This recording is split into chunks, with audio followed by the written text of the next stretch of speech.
envahissant, ça fait peur et c'est stressant. Je dirais que c'est des mots qui peuvent se mettre sur à la fois le corps et l'environnement.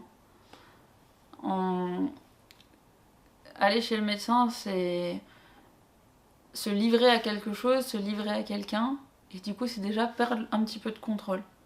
Chez nous, le contrôle, on en a besoin parce que la vie est incontrôlable tout le temps, et devoir aller chez le médecin, c'est comme si on devait donner une personne, un bout de notre personne à quelqu'un d'autre, et c'est ce dont on a horreur en fait.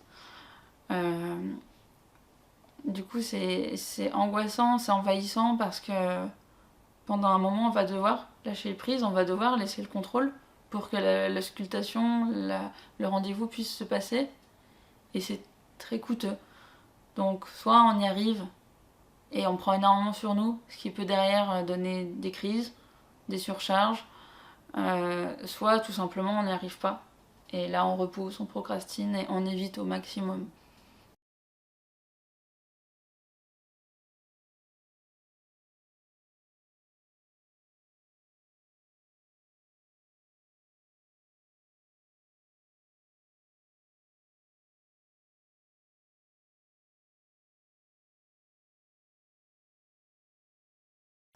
Déjà, ce serait donc d'y aller, de réfléchir à comment y aller, avec qui y aller, quelle route prendre, se faire accompagner ou pas.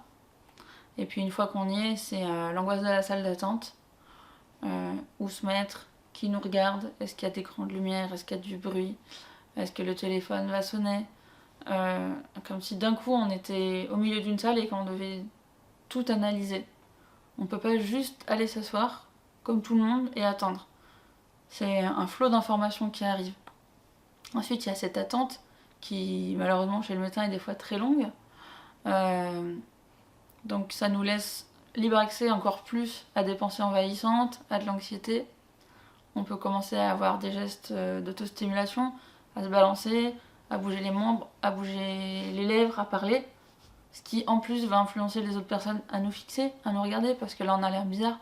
Donc ça fait encore monter l'échelle de l'anxiété. Et puis vient le moment où vient le médecin.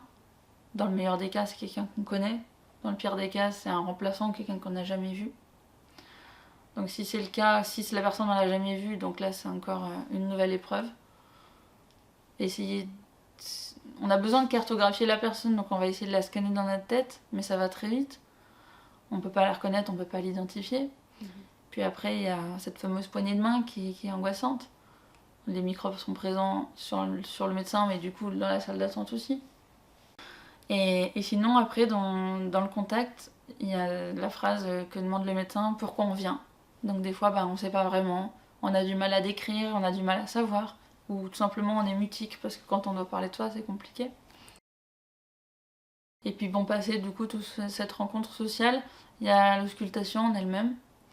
Et donc là, c'est se déshabiller qui est compliqué, le toucher de la personne, des choses qui vont faire mal.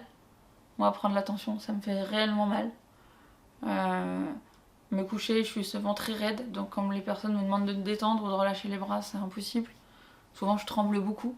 Je transpire énormément, donc j'ai honte, parce que du coup, j'ai l'impression d'être sale pour le praticien. Il y a des questionnements, puis la personne prévient pas quand elle touche. Elle attrape le bras, le ventre, sans le dire. Voilà, comme si d'un coup, on retournait dans cette machine à laver. Et en fait, on essaie de se déconnecter parce que c'est pénible. Moi, de toute façon, je ressors systématiquement trempée parce que ça m'a fait beaucoup transpirer. Je ressors essoufflée parce que du coup, j'étais en hyperventilation. Je ressors toute perdue. En général, je finis le rendez-vous et je retourne dans ma voiture et j'ai l'impression de plus savoir conduire. Avant de reconduire, je me pose dans la voiture et j'attends que ça redescende. Comme si à un moment on avait fait monter un curseur super haut et qu'il fallait que ça redescende.